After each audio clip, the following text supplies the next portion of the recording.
বন্ধুরা এখন নিয়ে চলে এসেছি আজকের রেসিপি হচ্ছে আজকেও একটা রেসিপি তোমাদের সাথে আর কি শেয়ার করতে চলেছি। সেটা হচ্ছে এগুলো কি জানো, এগুলো হচ্ছে কুমড়ো পাতা, মিষ্টি কুমড়ো পাতার বড়া করব আজকে। সেই জন্য মিষ্টি কুমড়ো জানি এটা খুবই সহজ পদ্ধতি, তবু আমার মনে হলো যে আমি যেহেতু নতুন করছি সেহেতু তোমাদের সাথে একটুখানি শেয়ার করি।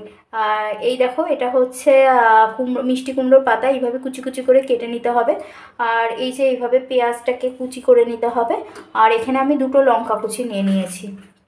তো চলো এই পাতাটাকে আমি আর কি বেসন দিয়ে ভালো করে এটাকে মাখতে হবে। আর একটা জিনিস, এই পাতাগুলোয় তো একটা কাটা কাটা ভাব থাকে, সেটাকে খুব ভালো করে জলে নুন দিয়ে আর কি ভালো করে সেটাকে কচলে কচলে ধুতে হবে, যাতে এর ভেতর থেকে একটা এই সবুজ পদার্থ আর এই কাটা কাটাগুলো বেরিয়ে যায়। তো চলো আমি হচ্ছে বেসনটা নিয়ে আসি। তো বন্ধুরা এই যে আমি এখানে বেসনটা নিয়ে নিয়েছি। এবার এখানে পেঁয়াজ কুচিগুলোকে অ্যাড করে দেবো, পেঁয়াজ লঙ্কা সমস্তটাই।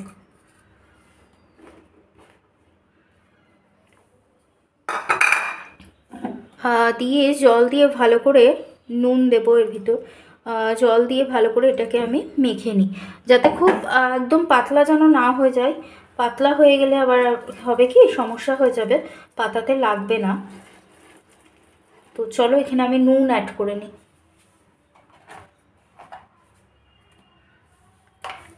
এনে নুন অ্যাড করে নিলাম, দিয়ে এটাকে এখন ভালো করে আমি মেখে নিই।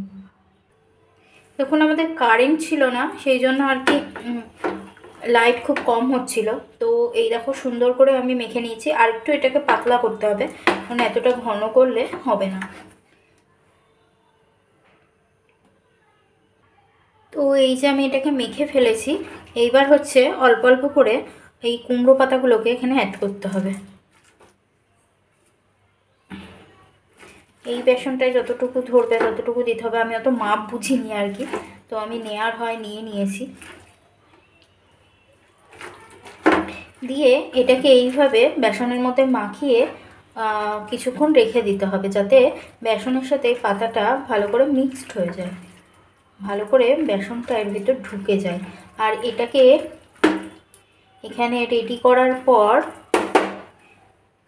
এখানটাতে একটু তোমরা স্বাদ হবার জন্য চাট মশলা দিয়ে নিতে পারো, যেটা আমি অ্যাড করি, কারণ একটা সুন্দর স্বাদ আসে ওই জন্য। তো এটা এখানে এখন ঢাকা থাক, তারপর আমি আসছি 15 মিনিট পর। তো বন্ধুরা আমি তারপর চলে এসেছি, আর কড়াই তেলও দিয়ে দিয়েছি। আর এটাও বেশ এই দেখো সুন্দর হয়ে গেছে। তো এটা এখন দেখি কড়াইয়ে তেল যেহেতু দিয়ে দিয়েছি, সেহেতু তেলটা যেই গরম হয়ে যাবে আমি এগুলো ছাড়ি একটা একটা করে।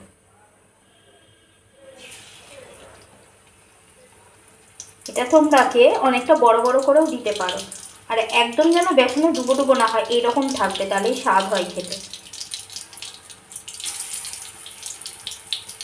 তো দুটো দুটো করে দিই, তাহলে ভালো ভাজা হবে। তো বন্ধুরা দেখো এক পিঠটা বেশ লাল হয়ে গেছে, তাই উল্টো পিঠটা দিলাম। তো চলো প্রত্যেকটা এইভাবে ভেজে নিই। এই দেখো খুব সুন্দর আর কি হয়েছে, সুন্দর লাল হয়েছে। তো হোক আর এক পিঠ ভাজা। তো বন্ধুরা এই দেখো তেলটা খুব গরম হয়ে গেছে আর কি। তো আর চলো আমি সবকটা ভেজে নিয়ে তোমাদের সাথে আবার দেখা করছি। বন্ধুরা কড়াটা খুব তেতে গেছে আর কি, এই জন্য আর কি এরকম হচ্ছে। অতিরিক্ত তেতে গেলে যা হয়। তো চলো বাকিগুলো আমি দিয়ে নিই।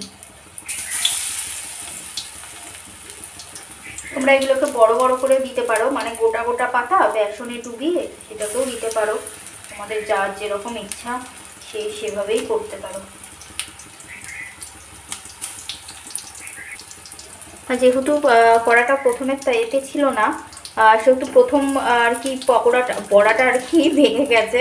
তো তারপরেরগুলো দেখো খুব সুন্দর হচ্ছে আর কি, খুব সুন্দর ভাজা হচ্ছে। তো চলো সবকটা ভেজে নিয়ে তোমাদের সাথে। তো ছিল আজকে কুমড়ো পাতার বড়া আর কি। এই দেখো খুব সুন্দর হয়েছে, দেখতেও সুন্দর হয়েছে, খেতেও টেস্ট হয়েছে, খুবই সুন্দর হয়েছে। এই দেখো, তো যদি ভালো লেগে থাকে অবশ্যই একটা লাইক কমেন্ট সাবস্ক্রাইব করো, আর পাশে থাকা বেল আইকনটি বাজিয়ে দিও। চলো আজকের মতো এখানেই টাটা, দেখা হবে অন্য কোনো দিন অন্য কোনো ভিডিও।